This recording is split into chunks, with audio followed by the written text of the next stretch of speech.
నమస్తే ప్రణవ్ గారు. నమస్తే. బాగున్నారా? బాగున్నాను. ఏం సార్ చాలా రఫ్ గా ఉండే ప్రణవ్ గోపాల్ కి ఇంత పెద్ద పదవి ఎలా ఇచ్చారు?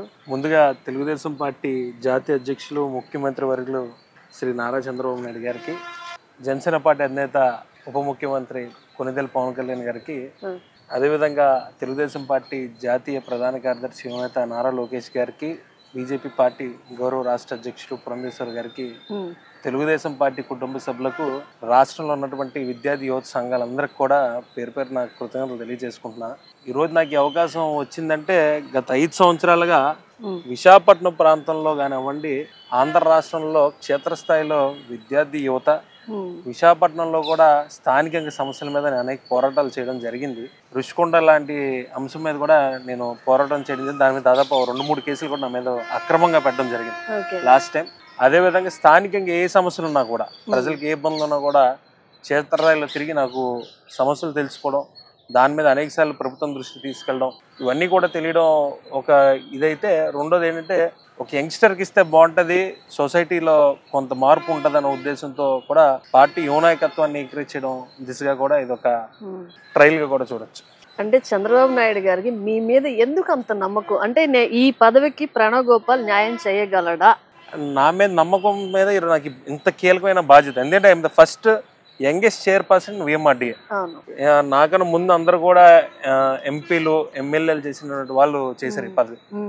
తప్పనిసరి నాకు గత 5 సంవత్సరాలు నేను ప్రూవ్ చేసుకున్నా. ఓ రాక్షస పాలనలోని రాక్షస్ మీద నేను పోరాటం చేస్తాను. స్వయంగా జగన్మోహన్ రెడ్డి ఇంటి మీదకి నేను వెళ్ళా రిప్రజెంటేషన్ ఇవ్వడానికి.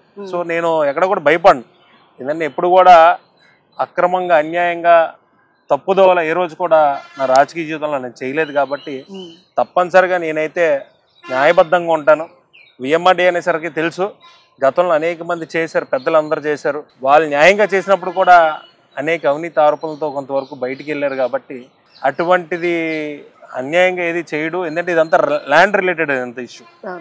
కోట్లాది విలువ చేసే ల్యాండ్ రిలేటెడ్ ల్యాండ్ బ్యాంక్ అంతా విఎంఆర్డీలో ఉంటుంది. పక్క ల్యాండ్ బ్యాంక్ కానివ్వండి, అదేవిధంగా అభివృద్ధి సంబంధించి కానివ్వండి, విఎంఆర్డీ ఈరోజు చాలా కీలక పాత్ర పోషిస్తుంది. దాదాపు ఇది 18 నియోజకవర్గాలు, 3 పార్లమెంటు ఉన్న ఏరియా ఇదంతా ఎక్స్టెంట్. సో తప్పనిసరిగా నేను ఏదో ఉన్నప్పుడు కూడా చంద్రబాబు నాయుడు గారు దృష్టిలో పెట్టే ఈవెన్ చాలా ట్రాన్స్పరెంట్గా నేను రన్ చేస్తాను. ఎప్పుడు కూడా విఎంఆర్డీ చరిత్రలో ఇంతవరకు కూడా చైర్పర్సన్ స్వయంగా ఫిర్యాదు తీసుకున్నది ఎక్కడా కూడా లేదు. ఎవ్రీ మండే కూడా చైర్పర్సన్ నేను, నాతో పాటు కమిషనర్, అదేవిధంగా మా హెచ్ఓడీస్, జాయింట్ కమిషనర్ అందరినీ పెట్టి ప్రజల వద్దనే తప్పనిసరి ఫిర్యాదులు తీసుకొని వితిన్ 14 daysలో అది రెక్టిఫై చేసే విధంగా కూడా ప్రాబ్లమ్స్ సాల్వ్ చేస్తున్నారు. అంటే జ్యుడిషియరీ పరంగా ఉంటే కనుక మనం ఏం చేయలేం. కాబట్టి నిజంగా విఎంఆర్డీ అధికారం సంబంధించి ఏమైనా ఉంటే కనుక తప్పనిసరిగా ప్రాబ్లమ్స్ క్లియర్ చేసే దిశగా ఉన్నాం. ఎందుకంటే దానిలో నాకు స్ఫూర్తి ఏంటంటే, మన యువనేత నారా లోకేష్ గారు, మంత్రి గారు, వాళ్ళ తాతగారు ముఖ్యమంత్రి, నాన్నగారు ముఖ్యమంత్రి అయినప్పుడు కూడా ఆయన సామాన్యుడిగా సామాన్య ప్రజలు తెలుసుకోవడం కోసం కొన్ని వేల మంది రోజు కలుస్తున్నారు ప్రజా దర్బార్లో. మనం ఎందుకు కలగకూడదు? మనం కూడా ఎందుకు ప్రజల సమస్యలు? ఎందుకంటే విఎంఆర్డీలో గతంలో చూసుకున్నట్టయితే చాలా మంది అనేది ఏంటంటే, నేను విఎంఆర్డీ నాకు వస్తుందో నాకు తెలియదు, కామన్ మ్యాన్ గా తిరిగినప్పుడు నేను ఎక్స్పెక్ట్ చేయలేదు. అసలు నేను అడిగింది ఇది కూడా కాదు. నేను వేరే నా వ్యక్తిగతంగా 2 అడిగాను. ఆ 2 పదవులు అడగడం జరిగింది. ఈయన సామాజిక సమీకరణాలు కానివ్వండి, అదేవిధంగా ఇంకేమైనా యంగ్స్టర్ని ఇస్తే బాగుంటది, యువ నాయకత్వాన్ని మనం జిల్లాలో ప్రవేశపెడితే బాగుంటది అనే ఉద్దేశంతో ఇవ్వడం జరిగింది. ఈ ప్రజా దర్బార్ అప్పుడు మనం అడాప్ట్ చేసుకున్నాం. తప్పనిసరిగా ప్రజా దర్బార్ అనేది స్టార్టింగ్ నేను తీసుకున్నప్పుడు అయితే ఒక 20 పిటిషన్స్ వచ్చాయి. సెకండ్ ప్రజా దర్బార్ దాదాపు 36 వచ్చాయి. మూడో ప్రజా దర్బార్ దాదాపు 400 మంది వచ్చారు. నేను ఆ రోజు 3వ ఫ్లోర్ లో ఉన్న వ్యక్తిని కిందకి వచ్చేసి ఎల్లారికి వచ్చా. సో అది సక్సెస్ అయింది ప్రజా దర్బార్ అన్నది. ద సేమ్ టైం నేను కూడా మార్నింగ్ చూసుకున్నట్టయితే తప్పనిసరిగా విఎంఆర్డీ పరిధిలో ఉన్న పార్క్స్ అన్ని కూడా విజిట్ చేయడం జరుగుతుంది స్వయంగా. సో వాకర్స్ అందరినీ కూడా తెలుసుకోవడం, ఏది పార్కులు ఏవైతే అభివృద్ధి కార్యక్రమాలు ఏమున్నాయి కూడా అక్కడ స్థానిక ఎమ్మెల్యేలు వారు దృష్టిలో పెట్టి తప్పనిసరిగా అవన్నీ కూడా చేయడం జరుగుతుంది. సో ఏదైనప్పుడు కూడా గౌరవ ఎమ్మెల్యేల సహకారంతో నేటికి 90 రోజులు పూర్తి చేసుకున్నాం. ఎలా ఉంది ఈ 90 రోజుల పాలన? ఈ 90 రోజుల పాలనలో చూసుకున్నట్టయితే నేను విద్యార్థి నుంచి ఒకసారి ట్రాన్స్ఫార్మ్ టు అడ్మినిస్ట్రేషన్, ఎంతవరకు కూడా విద్యార్థి విభాగం అధ్యక్షుడిగా ఉన్నా. తర్వాత నేను ఒకసారి విఎంఆర్డీ చైర్మన్ తీసుకోవడం నాకు స్టార్టింగ్ ఒక 30 days లెర్నింగ్ డేస్ అయింది. ఎందుకంటే నాకు ఈ యాక్ట్స్ కానివ్వండి సంబంధించినవి అంత ఐడియా లేదు. సో నేను కూడా మళ్ళీ ఒక స్టూడెంట్ మాదిరిగా విఎంఆర్డీలో జాయిన్ అవ్వడం, మళ్ళీ అన్ని తెలుసుకోవడం దాదాపు 30 days నాకు పట్టింది, అన్ని గైడ్ చేసుకున్నా. నేను ఏంటంటే నాకు ఫీల్డ్ లెవెల్కి వెళ్ళడం నాకు ఫస్ట్ నుంచి అలవాటు. సో ఫీల్డ్కి వెళ్ళిన తర్వాత నాకు కొంత బాగా ఈజీగా అయింది. దాని ద్వారా మిగతా 60 days కూడా కంప్లీట్ చేసుకున్నా. అంటే ఈ 60 రోజుల్లో నేను చూసింది ఏంటంటే శత్రువులకు మిత్రులయ్యా, మిత్రులకి శత్రువులు కావచ్చు. ఎందుకంటే ప్రణవ్ గోపాల్ అనే వ్యక్తి విశాఖపట్నం ప్రాంతంలో అందరికి సుపరిచితుడు. వెళ్తే ఏ పనైనా చేసి పెడతాడని అనుకుంటారు, కానీ చట్టం లోబడి నేను ఏదైనా చేయగలను. చట్టం అతిక్రమించిన అయితే చేసే ఇది ఉండదు. కాబట్టి నా శ్రేయోభిలాషులు అందరూ అర్థం చేసుకుంటారు. అయినప్పుడు కూడా 99.9% నా చేతిలో ఏ సాయం ఉన్నా కూడా తప్పనిసరిగా నేను విశాఖ ప్రజలు చేయడానికి సిద్ధంగా ఉన్నాను. ఈ చైర్మన్ పదవి కోసం చంద్రబాబు నాయుడు గారికి మీరు ఎంత చదివించుకున్నారు? ఇది పూర్తిగా అవాస్తవం. చంద్రబాబు నాయుడు గారు కానీ లోకేష్ గారు కానీ తెలుగుదేశం పార్టీలో కష్టపడినోడికి పదవి వస్తుంది. నా ప్రాణత్యాగం కూడా సిద్ధమయ్యా తెలుగుదేశం పార్టీ కోసం. ఏదైతే మా అధినాయకుడు శపథం చేశారు అసెంబ్లీలో, ఆ శపథం కోసం తప్పనిసరిగా మా అధినాయకుడు ఏ శపథం చేశారు మళ్ళీ అసెంబ్లీకి పంపించాల. దీంతోనే ఆ రోజు నేను పనిచేయడం జరిగింది. నేను బాధ్యతలు తీసుకున్నప్పుడు లోకేష్ గారితో నేను ఇంటరాక్ట్ అయ్యా. టీఎన్ఎస్ఎఫ్ రాష్ట్ర అధ్యక్షుడు బాధ్యతలు తీసుకున్నప్పుడు నేను ఏ రోజు కూడా భయపడలా, దేనికైనా సిద్ధం అని చెప్పా. ఈ రోజు నా పెట్టుబడి ఏదంటే నా అగ్రెసివ్నెస్ నా పెట్టుబడి. చంద్రబాబు నాయుడు గారికి ఈరోజు చదివించుకుంటే ఇది మాది మీరు అనుకున్నట్టు 420 పార్టీ కాదు. చదివించుకుంటే దాచుకుంటే పదవులు ఇచ్చే పార్టీ మాది కాదు. మాది పూర్తిగా కష్టం. సామాన్య కార్యకర్తను, నాకు ఎటువంటి రాజకీయ నేపథ్యం లేని కుటుంబం నుంచి వచ్చినవాడు. నాకు ఈ రోజు ఇంతటి అవకాశం వచ్చిందంటే కారణం తెలుగుదేశం పార్టీ, చంద్రబాబు నాయుడు గారు, లోకేష్ గారు. సో పూర్తిగా అవాస్తవం. ఈరోజు యంగ్స్టర్స్ నేనే కాదండి, నాలాగా సామాన్యులు ఈ రోజు ఎంపీలు ఎమ్మెల్యేలు అయ్యారు తెలుగుదేశం పార్టీలో. కలిశెట్టి అప్పలనాయుడు గారు ఒక సామాన్య కార్యకర్త, ఈరోజు ఆయన ఎంపీ అయ్యారు. అదే విధంగా శాప్ చైర్మన్ అనిమిని రవినాయుడు గారు, నేను ఆయన కలిపి పాదయాత్ర చేయడం జరిగింది. ఫ్రమ్ కుప్పం టు వైజాగ్ వరకు మీ ఇద్దరం కూడా ఎంటైర్ పాదయాత్ర లీడ్ చేసాం కలిసి. మా ముద్దులు బావ ఆయన కూడా శాప్ చైర్మన్ అయ్యారు. అదే విధంగా మడకశిర ఎమ్మెల్యేగా మా ఎస్సీసీఎల్ స్టేట్ ప్రెసిడెంట్ ఎంఎస్ రాజు గారు.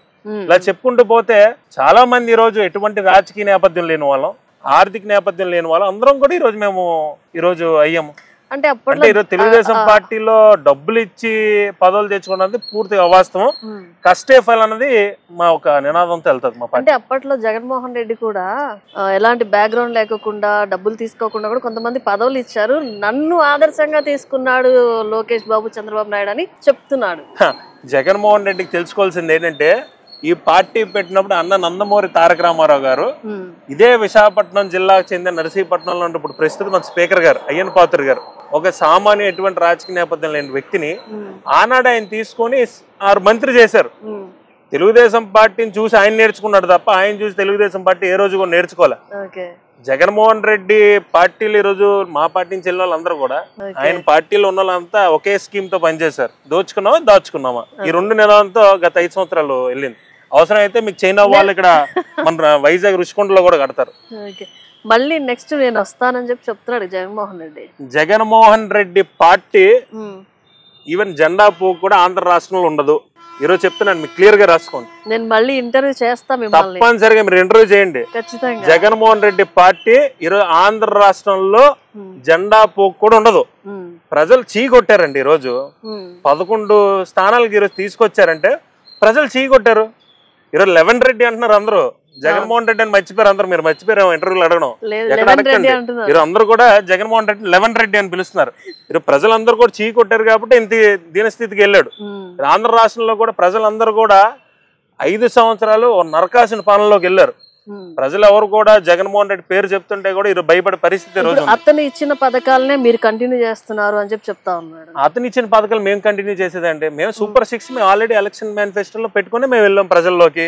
ప్రజలు మాకు 164 మ్యాండేట్ ఇచ్చారు. ఈ రోజు అతను పథకాలు పెట్టుకొని మేము అతనిలాగా నవరత్నాలు బుర్డీ రత్నాలు పెట్టుకొని మేము వెళ్ళాం ప్రజల్లోకి. మేము చేయగల సూపర్ 6 అన్నాం. ఆ సూపర్ 6 కూడా తప్పనిసరి. ఎందుకంటే రాష్ట్ర బైఫర్కేషన్ అయింది 2014లో. బైఫర్కేషన్ అయిన తర్వాత ఆర్థికంగా లోటు బడ్జెట్ ఉన్నప్పుడు కూడా ఆ రోజు చంద్రబాబు నాయుడు గారు అనేక పర్యటనలు చేసి కేంద్రంతో మాట్లాడి అనేక పెట్టుబడులు తీసుకొచ్చి పక్క నిధులు తీసుకొచ్చి రాష్ట్రాన్ని ఒక ట్రాక్ లో తీసుకొచ్చారు. అమరావతి ప్రాంతాన్ని ఒక ట్రాక్ లో తీసుకొచ్చి రాజధాని నిర్మాణం చేయడం జరిగింది. జగన్మోహన్ రెడ్డి వచ్చిన తర్వాత పూర్తిగా అమరావతి మీద ఒక కక్ష సాధింపు చేసి అమరావతి రైతుల్ని దుర్మార్గంగా అత్యంత దారుణంగా వాళ్ళని హింసించి వేధించి కొట్టి అనేక విధాలు వేధించాడు, రాజధానిని కిల్ చేశాడు. అంటే ఆంధ్రప్రదేశ్ రాష్ట్రంలో 5 కోట్ల మంది రాజధాని అయిన అమరావతిని ఆ రోజు అందరూ కూడా ఏకగ్రీవంగా ఇచ్చేస్తే అటువంటి రాజధాని కూడా ఆయన కిల్ చేశాడు. విశాఖపట్నం ప్రాంతాన్ని నేను రాజధాని అన్నాడు. విశాఖపట్నం ప్రాంతంలో ప్రజలందరూ కూడా మాకు రాజధాని వద్దు, మాకు ఈ పంచెల బ్యాచ్ వద్దు, ఎందుకంటే మా ఉత్తరాంధ్ర ప్రాంతం అందరూ కూడా సౌమ్యులు, ఎందుకంటే ఎప్పుడు కూడా మాకు ఈ దాచుకునే స్కీమ్ తెలియదు, అందరూ కూడా సౌమ్యంగా ఉండే వ్యక్తులు అందరూ కూడా. సో ఇటువంటి వ్యక్తులు కూడా భయపడే పరిస్థితి, మాకు అక్కర్లేదురా బాబు, మాకెందుకు, మాకు ప్రశాంతంగా ఉన్నాం, మా విశాఖపట్నం ప్రాంతం చాలా ప్రశాంతంగా ఉంది, మాకు రాజధాని అక్కర్లేదు, మా ప్రాంతాన్ని ఏదో డబ్బులు చేయంటే కనీసం ఒక 100 మీటర్ల రోడ్డు కూడా ఇలా ఈ జగన్మోహన్ రెడ్డి విశాఖపట్నం ప్రాంతంలో ఎటు వచ్చి మా ప్రాంతంలో విలువైనటువంటి రుషికొండ పర్యాటకంగా ఎంతో అభివృద్ధి చెందింది. చాలా మీకు రుషికొండ ప్రాంతంలో ఏపీ టూరిజం గెస్ట్ హౌస్ ఉండేది మేడం, ఎమ్మెల్యేలు ఎంపీ రికమెండేషన్ ఉంటే గానీ అక్కడ రూమ్ దొరికేది కాదు, అంత కష్టం ఉండేది. అటువంటిది విశాఖపట్నం సంపద అయినటువంటి రుషికొండలో ఆ సంపదను కోలుగొట్టి ఆయన విలాసవంతమైన కొమ్ముడులు పెట్టుకుని ప్యాలెస్లు కట్టుకున్నాడు. ఇరవై ప్యాలెస్లు ఏం చేసుకోవాలి కూడా మాకు అర్థం కాని పరిస్థితి. గౌరవ ముఖ్యమంత్రి గారు మేము లాస్ట్ టైం పర్యటించినప్పుడు దాన్ని ఏం చేయాలి కూడా ఇది అర్థం కాని పరిస్థితి. సో విశాఖపట్నాన్ని కానివ్వండి, ఉత్తరాంధ్ర ప్రాంతాన్ని కానివ్వండి, 5 సంవత్సరాలు ప్రజలు ఇబ్బంది పడ్డారు. ప్రాంతంలో భూములు ఎవరైతే ఉన్నాయో మంచి భూములు ఉన్న వాళ్ళు కూడా ఇబ్బంది పడ్డారు. అనేక విశాఖపట్నం ప్రాంతంలో రాబందుల్లా పడ్డారు. సో ఇటువంటివన్నీ కూడా ఆ ప్యాలెస్ ని ఏం చేయాలి కూడా ఇది అర్థం కాని పరిస్థితి. ఎందుకంటే మ్యూజియం ఏం లేదు, టూరిజం రిలేటెడ్ గౌరవ ముఖ్యమంత్రి గారి దృష్టిలో ఉంది కాబట్టి దానికి సంబంధించి ఏదన్నా నిర్ణయం తీసుకోవచ్చు. జగన్మోహన్ రెడ్డి ఇంటికి వెళ్ళినప్పుడు మీరు దేనికి వెళ్ళారు? అక్కడ కేసు పెట్టారు మీ మీద. నేను జీవో నెంబర్ 77 మీద రాష్ట్ర వ్యాప్తంగా కూడా లక్షలాది విద్యార్థులు ఏదైతే పీజీ విద్యకు దూరం అవుతున్న ఉద్దేశంతో ఆ రోజు జీవో నెంబర్ 77 మీద శాంతియుతంగా దాదాపు 4 రోజుల పాటు మేము రాష్ట్ర వ్యాప్తంగా కలెక్టరేట్లు అనేక ప్రెస్ మీట్లు పెట్టడం జరిగింది. ప్రభుత్వంలో కనీసం స్పందన లేదు. కనీసం విద్యాశాఖ మంత్రి పూర్తిగా రబ్బర్ స్టాంప్, కనీసం ఆయనకి అవగాహన ఉండదు. ఆదిమూలపు సురేష్ గారు కానివ్వండి, బొత్స సత్యనారాయణ, ఆయన ప్రభుత్వంలో ఇద్దరు విద్యాశాఖ మంత్రి చేశారు, రబ్బర్ స్టాంప్ మాదిరిగా పనిచేశారు ఆ గవర్నమెంట్ లో. ఒక సామెత ఉంది, విద్య విలువను తెలియవాడు వింత పశువు అన్నట్టు. ఆనాడు ముఖ్యమంత్రి విద్య విలువ తెలియదు కాబట్టి వీళ్ళు వింత పశువులాగా ఆ రోజు ఉన్నారు. జీవో నెంబర్ 77 తీసుకొచ్చారు. మేము శాంతియుతంగా మా మీద అక్రమంగా అన్యాయంగా దాదాపు 72 గంటలు మమ్మల్ని తిప్పారు అన్ని పోలీస్ స్టేషన్లు. నాతో పాటు మువ్వా శరత్, అదేవిధంగా నిమ్మగడ్డ సత్యసాయి, మా జిల్లా అధ్యక్షులు వీళ్ళందరూ కూడా, మన్నవ కృష్ణ, ఇటువంటి మా జిల్లా అధ్యక్షులు మమ్మల్ని అందరినీ తిప్పి మమ్మల్ని లాస్ట్ కి కోర్టుకు ప్రవేశపెట్టేటప్పుడు, కోర్టుకి డాక్యుమెంట్స్ ఇచ్చినప్పుడు ఆ డాక్యుమెంట్స్ లో తీసుకుని ఉంటే అది రేప్ సెక్షన్ కింద పెట్టడం జరిగింది. ఆ రోజు మాకు తెలియత జనరల్ సెక్రటరీ అయినటువంటి బండారు వంశీ గారు మాతో పాటు ఉన్నాడు, మాకు సపోర్టివ్ గా ఉండి మమ్మల్ని ఎక్కడ తీసుకెళ్తున్నారు ఎప్పటికప్పుడు పార్టీకి తెలియజేస్తూ, పాప ఆయన కూడా కంటిన్యూ ఫాలో అప్ చేస్తూ కూడా ఆ రోజు ఉన్నారు. ఆయన కూడా తెలియడం ఇదేంటి రేప్ సెక్షన్ పెట్టారని ఆ రోజు మాకు వచ్చేసారు. మేము కూడా షాక్ అయ్యాం, ఈ ముఖ్యమంత్రిని రేప్ చేసామా లేకపోతే ఎవరు రేప్ చేసాం? 2 నిమిషాలు నాకు నేనే కూడా అర్థం కాలే. నాకు నేనే ఒకసారి నేను చెక్ చేసుకున్నా. మేము ఇన్ కేసు అక్కడ వెళ్ళినప్పుడు పోలీస్ అధికారులు ఎవరైనా బై మిస్టేక్ ఎక్కడన్నా చేతులు తగిలిందా అన్న యాంగిల్ కూడా ఒకసారి రీక్యాప్ చేసుకున్నాం.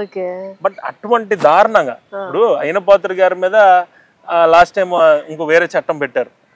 సో చట్టాలని చుట్టాలుగా చేసుకొని ఇష్టానుసారంగా ఎవరైతే ప్రభుత్వాన్ని ప్రశ్నిస్తారో వాళ్ళందరినీ కూడా గత ప్రభుత్వం చాలా ఇబ్బంది పెట్టింది. సో ఇవన్నీ కూడా ప్రజలందరూ కూడా ఏమనుకున్నారు, జగన్మోహన్ రెడ్డి ఆయన తాడేపల్లి ప్యాలెస్ లో ఉన్నారు, ప్రజలు కూడా ఇంట్లో ఉన్నారు, ఏం గమనించట్లేదు, రాక్షస పాలన చేద్దాము, అందరినీ ఇబ్బంది పెడదాం అనుకున్నాడు. బట్ ప్రజలందరూ కూడా ఏదైతే ఓటు వచ్చిందో ఓటు హక్కు చూపించి ఒకసారి ఆయనకి 11 పరిమితం చేశారు. నియంత పాలన అనేది ఆంధ్ర రాష్ట్రంలో చెల్లదు.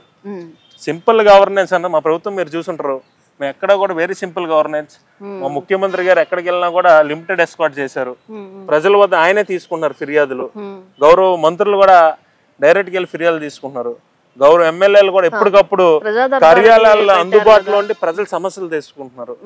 సో ఎక్కడ కూడా మ్యాట్లు కానివ్వండి ఇవన్నీ ఎక్కడ వినియోగించదు కూడా. మాది ఎక్కడ పరదాలు వేసుకున్న ప్రభుత్వం మాది కాదు. ప్రజల్లో స్వేచ్ఛగా తిరిగే ప్రభుత్వం, సింపుల్ గవర్నెన్స్ తో ఉన్న ప్రభుత్వం మాది. లోకేష్ గారు యువగళం పాదయాత్ర ఎక్స్పీరియన్స్ ఎలా ఉంది మీకు?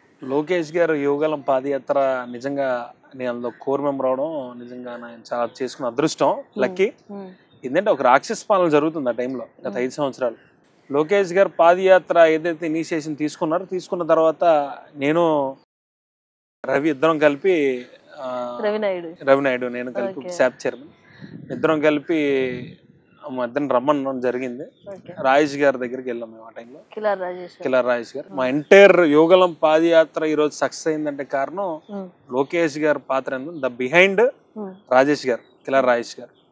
సో ఆయన గైడ్ చేసేవారు ప్రతి మీటింగ్స్ ఎలాగా, ఏ విధంగా మనం ప్రజల్లోకి వెళ్ళినప్పుడు ఎలాగా లోకేష్ గారిని ప్రజలకు వెళ్ళడానికి వస్తే ఎలా సింప్లిఫై చేసి వాళ్ళని ఎలా కల్పించాలి, సో వాళ్ళ సమస్యలు ఎలా మనం తెలియజేసే విధంగా ఉండాలి, అంతా కూడా ఆయన గైడ్ చేసేవారు. నిజంగా ఒక జీవో నెంబర్ 1 తీసుకొచ్చాడు జగన్మోహన్ రెడ్డి. అంటే కనీసం పబ్లిక్ మీటింగ్ పెట్టి ప్రజలు ఏ సమస్యలు ఉన్న ఉద్దేశం ప్రజలు తెలుపుతున్నా కనీసం మాట్లాడిన ఎక్కడా కూడా మైక్ కూడా పట్టుకునే పరిస్థితి, అనేక ఇబ్బందులు పెట్టాడు మాట.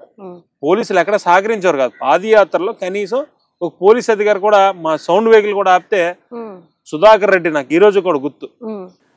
లోకేష్ గారు తలుచుకుంటే ఈరోజు అవసరమైతే విలాసవంత దీంట్లో ఉన్న వ్యక్తి అయినప్పుడు కూడా ఒక సామాన్యుడిగా బస్సులో ఏదైతే మార్నింగ్ దిగారో అదే చిరునవ్వు రాత్రి బస్సుకు మళ్ళీ తిరిగి వెళ్ళేటప్పుడు కూడా అదే చిరునవ్వుతో ప్రతి ఒక్క సభ్యుని కూడా, అంటే మా కమిటీలో సభ్యులు అందరినీ పలకరించి ఏ విధంగా పాదయాత్రలు ఏమైనా ఉన్నాయా, నెక్స్ట్ మనం ఇంకేం ఇంప్లిమెంట్ చేయాలి అన్నది బాగా డిసైడ్ అన్ని ఇన్పుట్స్ తీసుకొని దాన్ని మళ్ళీ ఇంకా అప్డేషన్ ఏం చేయాలంటే రాజేష్ గారు గైడెన్స్ ఇచ్చారు.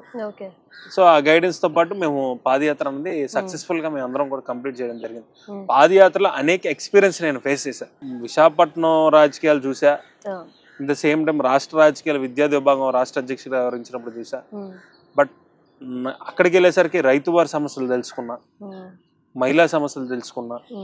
సో నాకు తెలియని కమ్యూనిటీస్ చాలా ఉన్నాయి. అనంతపురం ప్రాంతంలో చూసుకున్నట్టయితే కుర్బా కానివ్వండి, అనేక కమ్యూనిటీస్, బీసీ కమ్యూనిటీస్ చాలా ఉన్నాయి. చాలా మీటింగ్స్ కూడా మేము హోల్డ్ చేయడం జరిగింది. సో పాదయాత్ర అన్నది నా రాజకీయ జీవితంలో ఒక బిగ్గెస్ట్ ఎక్స్పీరియన్స్, ఒక బిగ్గెస్ట్ ప్లాట్ఫామ్, ఒక గోల్డెన్ ఆపర్చునిటీగా అయితే నేను భావిస్తాను. లోకేష్ గారు పాదయాత్రలో ఆయన ప్రతి రోజుకి నేను ఈరోజు మన ఫోటో 10 మంది దిగితేనే అబ్బా అనుకునే పరిస్థితి. అంటే 2 నిమిషాలు నవ్వేసరికి నాకు బొగ్గలు పెద్దవు కదా, నవ్వేసరికి నాకు అబ్బా అనుకున్నాను. బట్ నేను ఇప్పుడు తలుచుకుంటూ అనుకుంటాను, అబ్బా మా బాసు ఎంత కష్టపడి ఉంటారు. అంటే ప్రతి ఒక్కరు కూడా సెల్ఫీలో రోజుకి 2000 నుంచి 3000 మందికి 3000 మంది సెల్ఫీ విత్ లోకేష్ కార్యక్రమంలో 3000 మంది తిరుపతి వెంకటేశ్వరంకి ఏ విధంగా అయితే లైన్ లో ఉంటారో మేము ఆ బ్యారికేడ్స్ అలా ఉండేవారు. సామాన్యులు కార్యకర్తలు అందరూ కూడా లోకేష్ గారితో ఫోటో దిగడానికి. అటువంటి దీంట్లో ప్రతి ఒక్కరికి కూడా అదే నవ్వుతో ప్రతి ఒక్కరికి ఫోటో ఇస్తూ ఉండేవారు. సామాన్యులు పాదయాత్రలు అవుతున్నప్పుడు కూడా ఎవరైనా ఫోటోని అడిగితే వెంటనే వాళ్ళకి ఫోటో ఇచ్చేవారు. ఆ ఫోటోలో కూడా మేము అంటే ఇప్పుడు ఫోటోలు లక్షలాది మంది ఫోటోలు దిగుతున్నారు. ఎప్పుడు కూడా తెలుగుదేశం పార్టీ ఒక అడాప్ట్ చేసుకుంటారు అంటారు కొత్త టెక్నాలజీస్. మేము కూడా ఆ పాదయాత్రలో ఎంత లక్షలాది మందికి దిగినప్పుడు ఫోటో ఏ విధంగా ఇవ్వగలం దానికి ఏదంటే ఆ రోజు మళ్ళీ రాజేష్ గారు ఇనిషియేషన్ తీసుకొని దాన్ని ఏ టెక్నాలజీ ఉపయోగించి ఒక స్కానర్ పెట్టారు. అది మీరు స్కాన్ చేస్తే వాట్సాప్ లో లోకేష్ గారితో ఇప్పుడు ఈ రోజుకి దిగినా కూడా అన్ని ఫొటోస్ కూడా వస్తాయి. సో టెక్నాలజీ అడాప్ట్ చేసుకున్నాం ఆ టైంలో. అయిన తర్వాత ఈరోజు చూసి కొన్ని వేల మంది ఫోటోలు దిగేవారు. ఈరోజు ఆంధ్ర రాష్ట్రంలో నేను ఓపెన్ ఛాలెంజ్ చేస్తున్నాను. ఆంధ్ర రాష్ట్రంలో దాదాపు 50 నుంచి 60% మంది ఇంట్లో వెంకటేశ్వర స్వామి ఫోటో ఉంటుంది. ఈరోజు ఆంధ్ర రాష్ట్రంలో ప్రతి ఒక్క పౌరుడు దాదాపు 50 నుంచి 60% పౌరులందరి దగ్గర కూడా లోకేష్ గారితో ఫోటో ఉంది ఈరోజు. అంటే అంతమంది వెంకటేశ్వర స్వామి ఫోటో ఏ విధంగా అయితే ఉందో ఈరోజు లోకేష్ గారి ఫోటో కూడా అందరి దగ్గర కూడా ప్రతి ఒక్కరింట్లో ఉంది, ప్రతి ఒక్క సెల్ ఫోన్ లో కూడా ఉంది ఈరోజు. సో ఒక నాయకుడికి పరదాలు కట్టుకుని వెళ్ళే నాయకుడికి ప్రజల్లో ఉన్న నాయకుడికి ఒక కంపారిజన్ చెప్పాలని ఒకటి చాలు. జగన్మోహన్ రెడ్డితో ఫోటో దిగాలంటే కనీసం వార్డు మెంబర్ టు ఎంపీ కూడా ఎవడెళ్ళి ఫోటో దిగలేడు. ఎందుకంటే బాబాయ్ ప్యాలెస్ లో ఉంటాడు కదా.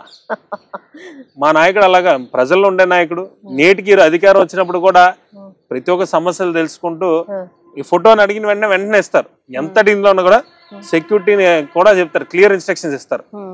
ఒక ఎంతో అభిమానంతో అడుగుతాడు, తప్పేముంది. ప్రజల్లోకి వెళ్ళాం కదా నేటికి కూడా. ఎప్పుడున్నా కూడా తప్పనిసరిగా మా నాయకుడు అయితే ఓర్పు సహనంతో కలిగిన వ్యక్తి, రియాలిటీగా ఉన్న నాయకుడు మా నాయకుడు. సో ఆ పాదయాత్ర అనేది చాలా ఎక్స్పీరియన్స్ అయితే నేను పాదయాత్రలో మహిళలకి ఎక్కువ ప్రాధాన్యత ఇచ్చారు అని చెప్తా ఉన్నారు. వాస్తవం, మహిళలకి పాదయాత్రలో పూర్తి ప్రాధాన్యత ఉండేది. ఆయన విద్యాశాఖ మంత్రిగా తీసుకున్నప్పుడు మీకు చెప్తున్నా, విద్యాశాఖ మంత్రిగా తీసుకున్నప్పుడు ఈ దేశ చరిత్రలో ఏ విద్యాశాఖ మంత్రి కూడా విద్యార్థి సంఘాల సమక్షంలో ఏ రోజు కూడా బాధ్యతలు తీసుకోలే. వెళ్ళాడా, ఛార్జ్ తీసుకున్నాడా, ప్రెస్ మీట్ పెట్టాడా, వచ్చాడా. బట్ గౌరవ విద్యాశాఖ మంత్రి నారా లోకేష్ గారు ఆ రోజు ఆంధ్ర రాష్ట్రంలో ఉన్న అన్ని విద్యార్థి యువజన సంఘాల సమక్షంలో ఛార్జ్ తీసుకున్నారు. నిజంగా ఇది ఒక గ్రేట్ మూమెంట్. ఎందుకంటే విద్యార్థి నాయకులను ఈరోజు గుర్తించి ఆయన సంబంధించిన శాఖలో ఈరోజు బాధ్యతలు తీసుకున్నానే అంటే అందరూ కూడా చాలా హ్యాపీ ఫీల్ అయ్యారు. ఎవరు కూడా ఏ విద్యాశాఖ మంత్రి దగ్గరికి వెళ్ళినా కూడా రిప్రజెంటేషన్ పట్టుకుని వెళ్తే కనీసం విద్యాశాఖ మంత్రి చూస్తాడు, పక్కన పడేస్తాడు. గత ప్రభుత్వంలో ఈరోజు మమ్మల్ని ఆహ్వానించారు అని చాలా రాష్ట్రంలో అన్ని విద్యార్థి సంఘాలు కూడా ఆ రోజు వచ్చి పార్టిసిపేట్ చేశాయి. అంటే మీకు అర్థం చేసుకోవచ్చు పబ్లిక్ తో ఆయనకున్న కనెక్టివిటీ కానివ్వండి, లీడర్స్ తో ఉన్న కనెక్టివిటీ కానివ్వండి. భావి తరాలకి ఒక నాయకుడు అంటే లోకేష్ గారు అన్న ఒక ఇదైతే ఆంధ్రప్రదేశ్ రాష్ట్రంలో అయితే ఒక బాగా ఇది వచ్చింది. కిలారి రాజేష్ గారి అసలు పాత్ర ఏంటి ఆయనకి పార్టీలో? రాజేష్ గారు గురించి చెప్పాలంటే నిజంగా రాజేష్ గారు అనే వ్యక్తి నిజంగా ప్రతి రాజకీయ నాయకుడు కూడా అటువంటి స్నేహితులు ఒకరు ఉండాలి. వీళ్ళిద్దరు బెస్ట్ ఫ్రెండ్స్ అని చెప్తా ఉంటారు, లోకేష్ గారు రాజేష్. చెప్తారు, నేను కూడా చెప్తున్నా. బట్ వాస్తవంగా ఏంటంటే నేను చూసింది నేను చెప్పాలి కాబట్టి ప్రతి రాజకీయ నాయకులు కూడా అటువంటి స్నేహితులు ఒకరు ఉండాలి నిజంగా. ఎందుకంటే ఒక స్నేహితుడు ఆశయం ఏదైతే ఉందో, ఆలోచన ఏదైతే ఉందో తప్పనిసరిగా అది రీచ్ చెయ్యాలి, తప్పనిసరిగా నేను తీసుకెళ్ళాలి అని ఒక దృఢ సంకల్పంతో పాదయాత్ర డే 1 స్టార్టింగ్ కానివ్వండి, ఎండింగ్ కానివ్వండి, గత 5 సంవత్సరాలు ఏ పబ్లిక్ మీటింగ్స్ కానివ్వండి, పార్టీ పరంగా ఏదున్నా కూడా క్లీన్ గా ఆయన చూస్తూ ప్రతిదీ కూడా పరీక్షించేవారు రాజేష్ గారు. నిజంగా ఆ simple man, simple ideas, simple vision. ఏదో నిజం చెప్పాలంటే చాలా నీట్ గా ఉండి ప్రతి ఒక్కరిని కూడా ఆయన దగ్గరికి వెళ్తే ఒక బ్రదర్ ఇది అయితే ఫీల్ అవుతుంది. ఇప్పుడు మీరు వెళ్ళినా ఎవరు వెళ్ళినా కూడా భోజనం తినే టైంలో భోంచే అని చెప్పే వ్యక్తి ఎక్కడో ముందు భోంచేసి మాట్లాడంటారు. అంటే వ్యక్తిత్వం చెప్పాలంటే అదొక ఉదాహరణ.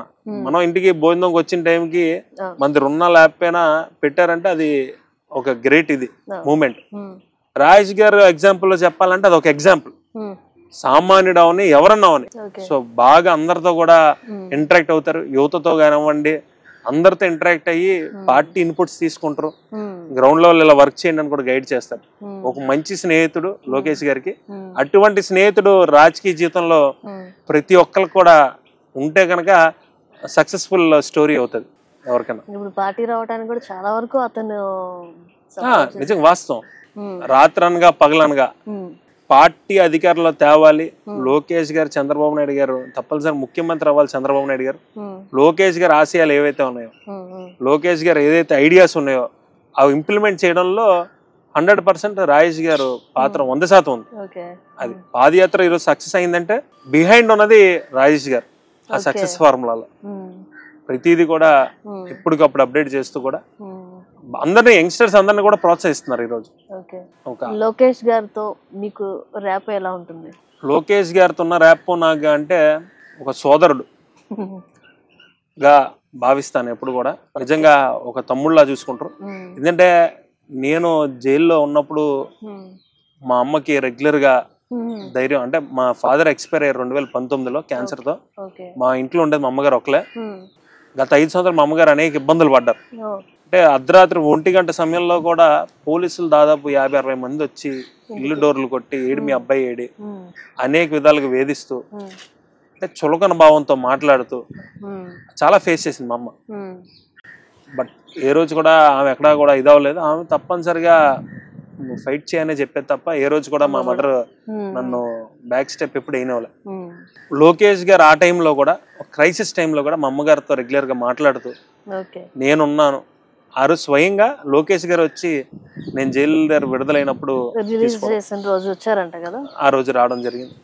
ఈవెన్ కరోనా టైంలో కూడా నేను కరోనా ఎఫెక్ట్ అయితే కూడా ఆయన స్వయంగా ఆయనే మానిటర్ చేయడం. సో నిజంగా లోకేష్ గారిని ఒక కుటుంబ సభ్యుడికి మేము ఓన్ చేసుకుంటాం. అంటే ఓన్ చేసుకున్నాం అంటే మాలో ఒక వ్యక్తి, ఒక వ్యక్తిలా మేము మా కుటుంబంలో అనుకుంటాం. ఇన్ ద సేమ్ టైమ్ అది బయటన పార్టీలోకి వచ్చేసరికల్లా ఆయన నా టీచర్, నేను స్టూడెంట్.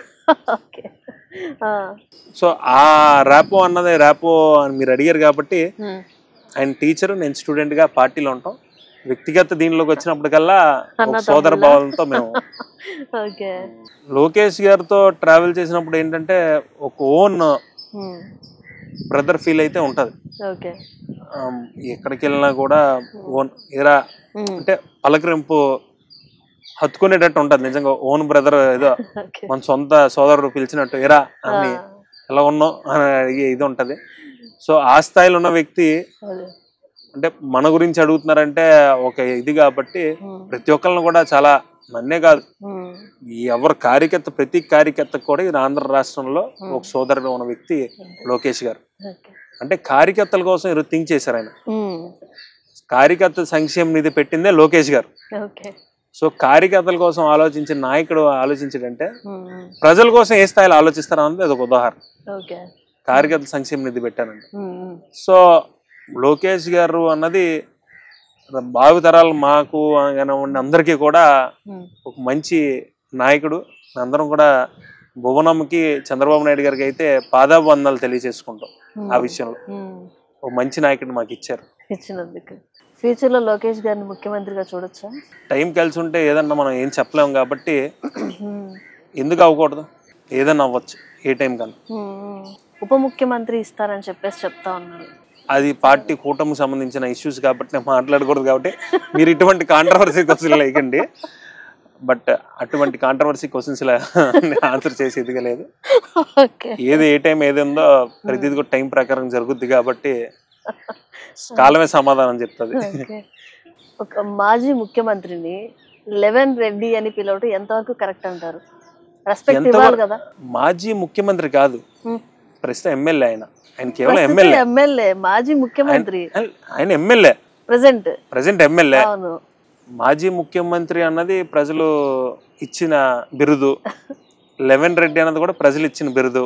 అది నేను కానీ ఎవరు అనలేదు, అది ప్రజలు అంటన్నమాట. అది మీరు ప్రజల మాటగా మీరు ప్రజలను అడగాలి, లెవెన్ రెడ్డి అని ఎందుకు పిలుస్తున్నారని. నాయకులు కూడా అంటున్నారు ప్రెస్ మీట్స్ లో. అంటే ప్రజలు అన్నారు కాబట్టి ప్రజలు అన్నది మేము అందరం కూడా మేము అనాలి కాబట్టి నాయకులు అదే ఫాలో అవుతున్నాం అంతే. అంతే తప్ప మాకు వ్యక్తిగతంగా మేము ఎప్పుడు కూడా ఎవరిని దూషించే టైప్ ఇది కాదు మాది, మా నాయకత్వం. మేము వ్యక్తిగతంగా ఎవరిని అన్నాం, ప్రజలు అన్న మాట నాయకులుగా మేము అన్నాం అంతే. అంతే తేడా తప్ప వేరేదేం లేదు. చైర్మన్ పదవి వచ్చిన తర్వాత మీరు అభివృద్ధి చేసిన పనులు ఏంటి? విఎంఆర్డీ చైర్మన్ గా బాధ్యతలు చేయనప్పటి నుంచి కంటిన్యూగా నేను డెవలప్మెంట్ యాంగిల్లో పెట్టుకోవడం జరిగింది. విశాఖపట్నం ప్రాంతం దాదాపు 18 నియోజకవర్గాలు ఎంటైర్ ఉన్నది. సో దీని కనెక్టివిటీకి సంబంధించి మన భోగాపురం ఎయిర్పోర్ట్ అనేది చాలా ప్రతిష్టాత్మకంగా తీసుకున్నాం. ఈ భోగాపురం ఎయిర్పోర్ట్ బై 2026కి కంప్లీషన్ అవుతుంది, ఇంటర్నేషనల్ ఎయిర్పోర్ట్. 26 కల్లా దీనికి సంబంధించి మనం 15 రోడ్లు కనెక్టివిటీ రోడ్స్ అనేది మనం ఫైండ్ అవుట్ చేయడం జరిగింది. సో దీని ముఖ్యంగా ఈ యొక్క కనెక్టివిటీ రోడ్స్ మీద కాన్సన్ట్రేట్ చేయడం జరిగింది. అదేవిధంగా మనకి విశాఖపట్నం ప్రాంతంలో తీసుకున్నట్టే మేజర్ పార్క్స్ ఉన్నాయి. ఇప్పుడు మన ఇంటర్వ్యూ చేస్తుంది కూడా ఇది ఒక major park, central park. Parks అన్నవి ఈరోజు సీనియర్ సిటిజన్స్ కానివ్వండి, యువకులు కానివ్వండి, ప్రతి ఒక్కరు కూడా ఈరోజు వినియోగించుకునే పరిస్థితి. ఈ పార్క్స్లో ఏవైతే సదుపాయాలు ఉంటాయో ఈ సదుపాయాలన్నీ కూడా రెగ్యులర్గా నేను విజిట్ చేయడం, ఎవ్రీడే మార్నింగ్ గౌరవ స్థానిక ఎమ్మెల్యేలు సహకారంతో వాళ్ళతో కలిపి నేను పార్క్స్ విజిట్ చేయడం, ప్రజలతో స్వయంగా నేను మాట్లాడడం, వాళ్ళు ఏమైనా ఓపెన్ జిమ్ కానివ్వండి, అదేవిధంగా కొన్ని ఫ్రీ వాటర్ కూడా అడుగుతున్నారు. సో అవి ఏం చేసామంటే సిఎస్ఆర్ దీవీస్ వాళ్ళతో మాట్లాడి ఫ్రీ వాటర్ ప్యూరిఫైడ్ ప్లాంట్స్ కూడా మనం పెడతాం. ఇటువంటివి కూడా మనం చేయడం. దాంతోపాటు టూరిజం కూడా మనం ఆలోచించి కైలాసగిరి అన్నది ఈరోజు చాలా ప్రెస్టీజియస్ ఇది హిల్ అది. సో కైలాసగిరిలో మనం స్కై సైక్లింగ్, జిప్ లైన్ అని ఆల్రెడీ మనం ఓపెన్ చేయడం జరిగింది. ఎక్కడా కూడా మన ఆంధ్రప్రదేశ్లో ఎక్కడా కూడా లేదు. ఫస్ట్ టైం ఇన్ ఆంధ్రప్రదేశ్లో మనం వైజాగ్లో పెట్టడం జరిగింది. అది కూడా సీషోర్తో ఉన్న హిల్ ఏకైకది మన కైలాసగిరి.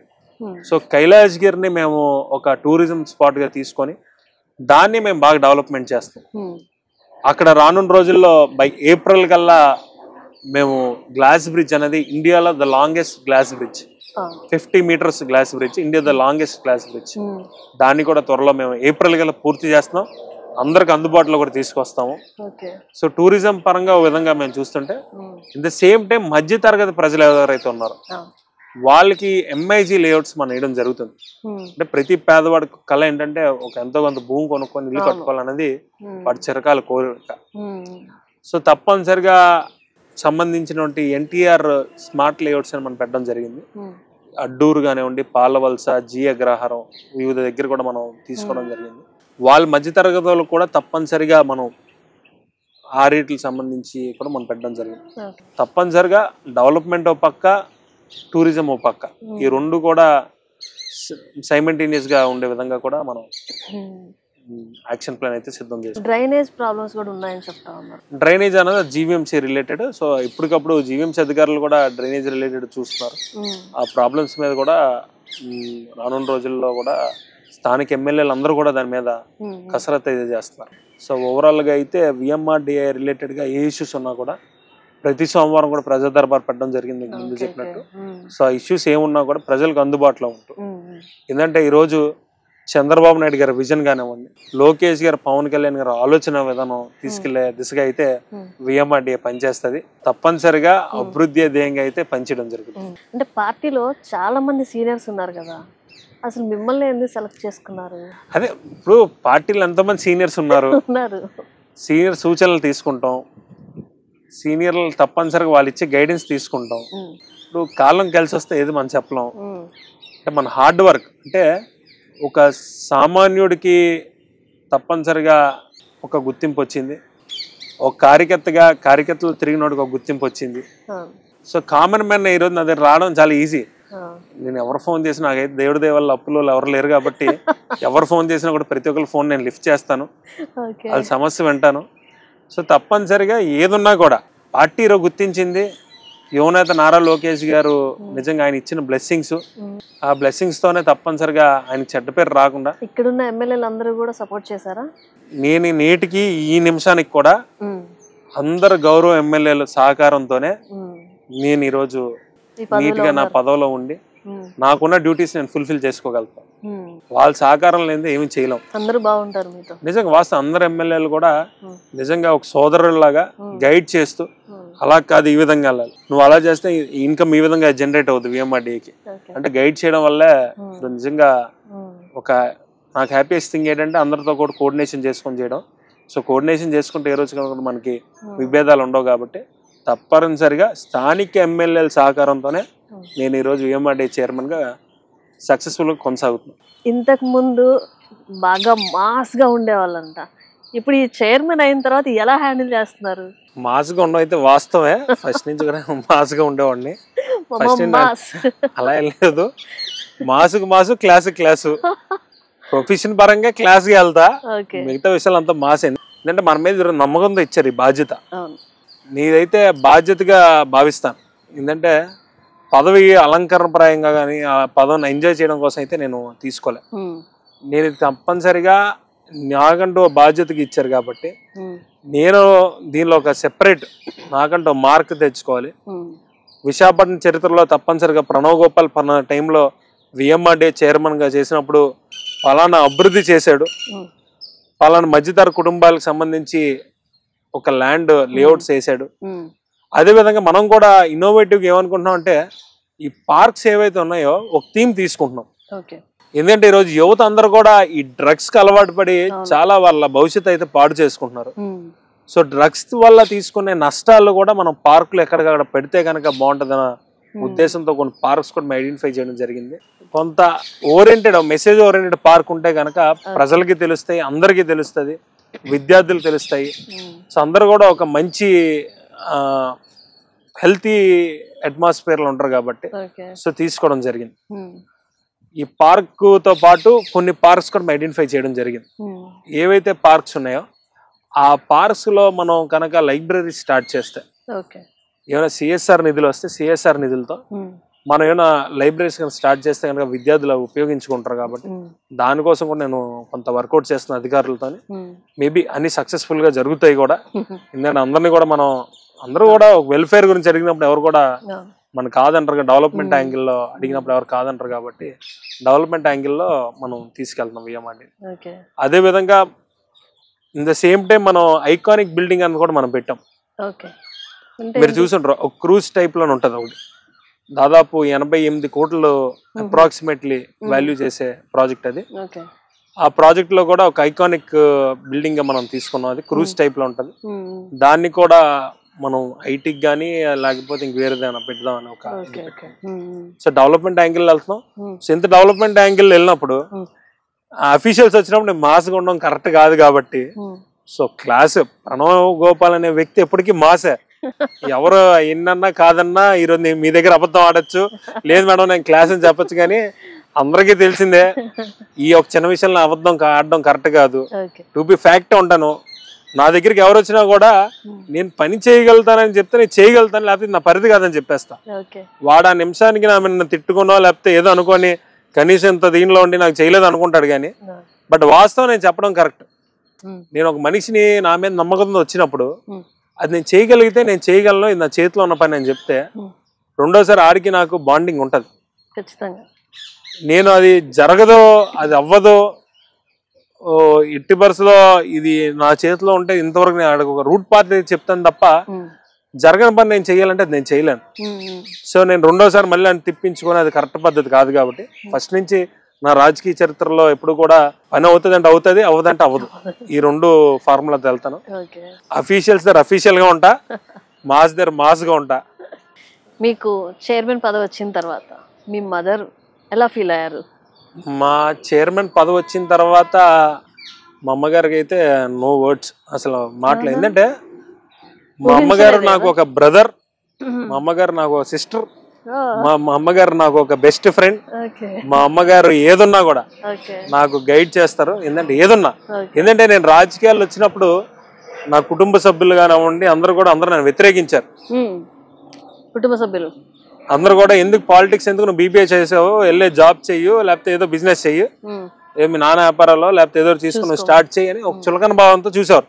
ఏం చేస్తున్నారు అంటే నేను పలానా డిస్ట్రిక్ట్ ప్రెసిడెంట్ లేకపోతే ఇంకోటి చెప్తుంటే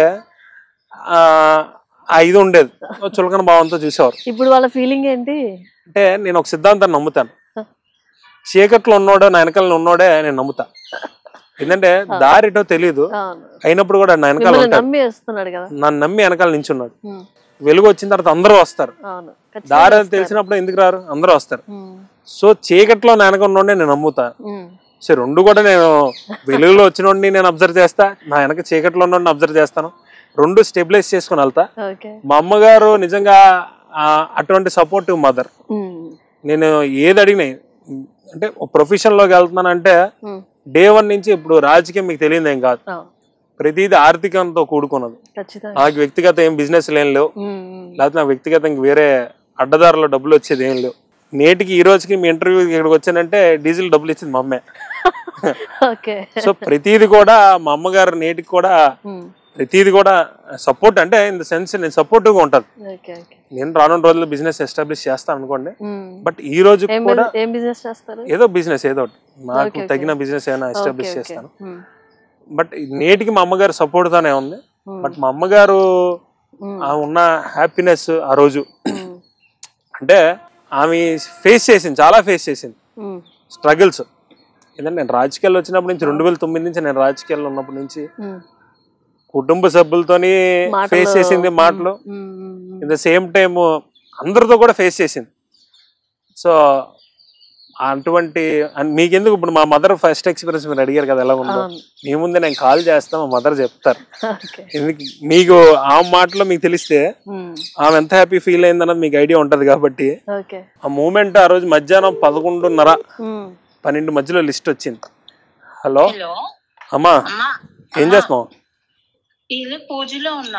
అవునా, ఏం లేవు, ఇంటర్వ్యూలో ఉన్నాను. అడుగుతున్నారు ఫస్ట్ ఎక్స్పీరియన్స్ ఏంటి, ఏమనిపించింది నీకు పదవి రాగానే అని. చెప్పలేని ఆనందం కదా అది, ఎవరికి ఎక్స్ప్రెషన్స్ ఉండవు అన్నమాట. చెప్పలేని ఆనందం అది, తలుచుకుంటేనే ఇప్పటికే కళ్ళంటి నీళ్ళు తిరుగుతున్నాయి ఆనందానికి. ఓకే ఓకే ఓకే అమ్మా, అయితే సరే, బాయ్ బాయ్. ఇటువంటి అంటే ఎమోషన్ అవుతారు. అవును క్రైసిస్ అప్పుడు ఆమె ఫేస్ చేసింది కదా. అవును. సో ఇవన్నీ కూడా అంటే ఇంట్లో ఎవరో ఒకరు సపోర్ట్ ఉండాలి ఖచ్చితంగా. ఉంటేనే సక్సెస్ఫుల్ స్టోరీ ఉంటది. ప్రణవ్ గోపాల్ కి పెళ్ళి ఎప్పుడు? ప్రణవ్ గోపాల్ కి పెళ్ళి ఎప్పుడు అంటే నాకు ఇంత ప్రెస్టీజియస్ పోస్ట్ ఇవ్వడం, ప్రెస్టీజియస్ ప్రాజెక్ట్స్ అన్ని ఉన్నాయి కాబట్టి సో ఇవన్నీ కూడా నా మీద నమ్మకం. పెళ్ళి అన్నది ఏముంది మేడం, ఈ టైంకి జరుగుద్ది. బట్ ప్రెస్టీజియస్ ప్రాజెక్ట్స్ అన్ని ఉన్నాయి కాబట్టి అన్ని కూడా అంటే ప్రాజెక్ట్స్ అయ్యేదా పెళ్లి చేసుకోరా ఏంటి? మన మీద నమ్మకంతో మా నాయకుడు ఇచ్చాడు ఇంత క్రియాశీలక పదవి. సో నాయకుడు ప్రాజెక్ట్స్ అయ్యే వరకు పెళ్లి చేసుకోవద్దన్నారా? అలా ఏమనలేదు. బట్ పెళ్ళి అన్నది జరుగుద్ది, టైం రావాలి దేనికన్నా. నేనన్నా ఊహించాను ఎప్పుడన్నా విఎంఆర్టీ చైర్మన్ అవుతాని. అదే విఎంఆర్టీ ఆఫీస్ కింద టీ టైంలో టీ తాగే వ్యక్తిని నేను. సో మనం కష్టే ఫలం అంటారు కాబట్టి పాలిటిక్స్ లో మనకి ఏదైతే నమ్మకంతో ఇచ్చారో తప్పనిసరిగా అది మనం ఫుల్ఫిల్ చేయాలి కాబట్టి, మన గోల్ రీచ్ అవ్వాలి కాబట్టి. ఇప్పుడు పెళ్లి చేసుకుంటే 3-4 నెలలు మళ్ళీ నేను పెళ్లి చేసుకున్న నేను టైం స్పెండ్ చేయాలి. సో నాకున్న టైం పీరియడ్ మిస్ అవుద్ది కాబట్టి తప్పనిసరిగా నేను ఇచ్చిన బాధ్యత నేను నెరవేర్చుకోవాలి కాబట్టి తప్పనిసరిగా టైం స్పెండ్ చేయాలి కదా. అందుకే నేను చేసుకుందాం, టైం వచ్చినప్పుడు తప్పనిసరిగా మిమ్మల్ని ఆహ్వానిస్తా కూడా. వస్తున్నాయా సంబంధాలు? వస్తున్నాయి కూడా. మా కృష్ణా జిల్లాలో చూడమంటే చూస్తారేనా? లేదు మనం మా ఉత్తరాంధ్ర ప్రాంతం ఉన్నది, పర్లే మా అమ్మగారు చూసి పెళ్ళే చేసుకుంటా. అంటే అనుకున్నారేమన్నా? లేదు అదేం లేదు. Okay okay, thank you.